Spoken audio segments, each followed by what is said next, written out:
You know, I've been smoking since I've been about 15, 16 years old. And my body has been really alarming me and alerting me that it's about time to stop. Every time I smoke, I get little spurts of paranoia, little spurts of anxiety. And I try to ignore that shit and try to tell myself ain't nothing wrong. But being real, it's a problem. When I smoke, I feel off. And my body is telling me I no longer need that shit no more. A lot of times we smoke because we not cool emotionally. We want to ignore something emotionally. And the hardest part about not smoking is not stopping. The hardest part about not smoking is being able to sit with yourself through boredom. It's being able to sit with yourself when there's no stimulation going on. Smoking makes you okay with being in the most boring situation. And I have to retrain myself to be okay when there's nothing going on. And it's difficult as fuck. Right now I'm on the way to the gym, and I usually smoke before I go to the gym because why? When I'm smoking and I go to the gym, it's easy as fuck for me to lift weights. It's easy as fuck for me to do an hour on that treadmill, on the incline. Why? Because I'm not thinking about that shit. I'm not present in the moment. And I have to retrain myself to be fully present in every moment that I'm in. And that's the hardest part.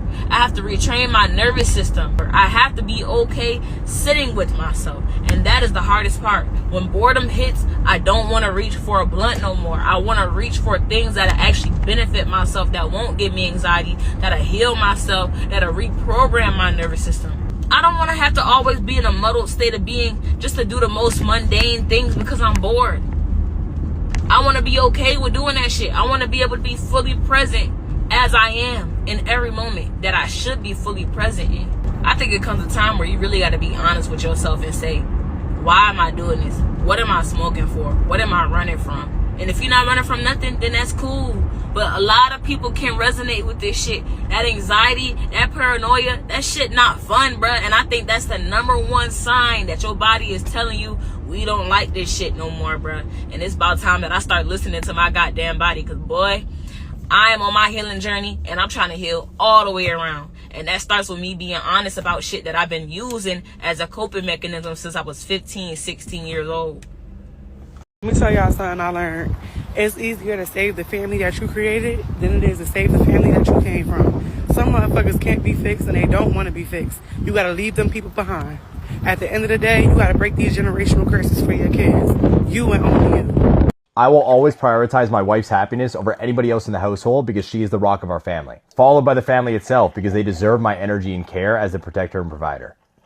Then, my own. I wake up at 3 a.m. to give myself the time to work on my own goals. If you don't have time, make it. And then the business, because without the business, we would not have the money or freedom to be able to do what we want. Now, what most of you do is spend all of your time and energy on your career because that's what's bringing in the money and that's what you're focused on the most. After that, you then pour into yourself because you're burnt out and you want to have fun still, but not realizing you're slowly emptying your energy and not having enough for your family. And then in tune, you don't have any more to pour into your wife. We've all heard the analogy that you can't pour from an empty cup. So don't get surprised when your family and your spouse hates you and get frustrated with you when you can't pour into them because you're focused on other things.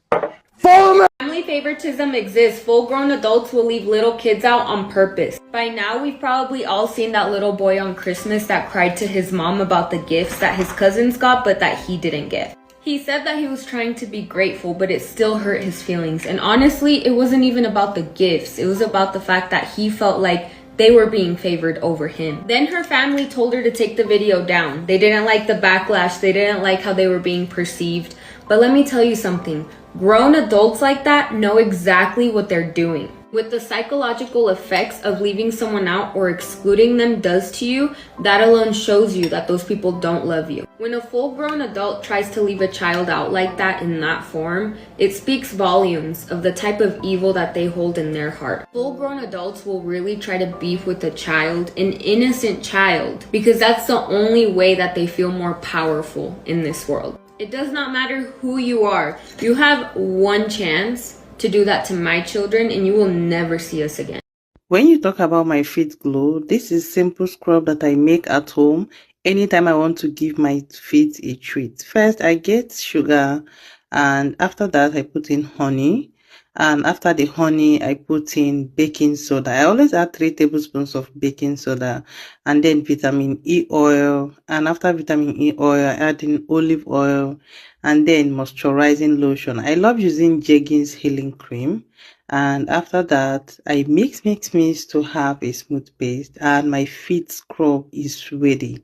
This scrub is going to help remove dead skin cell, and after scrubbing, this is what I always have. Try it out.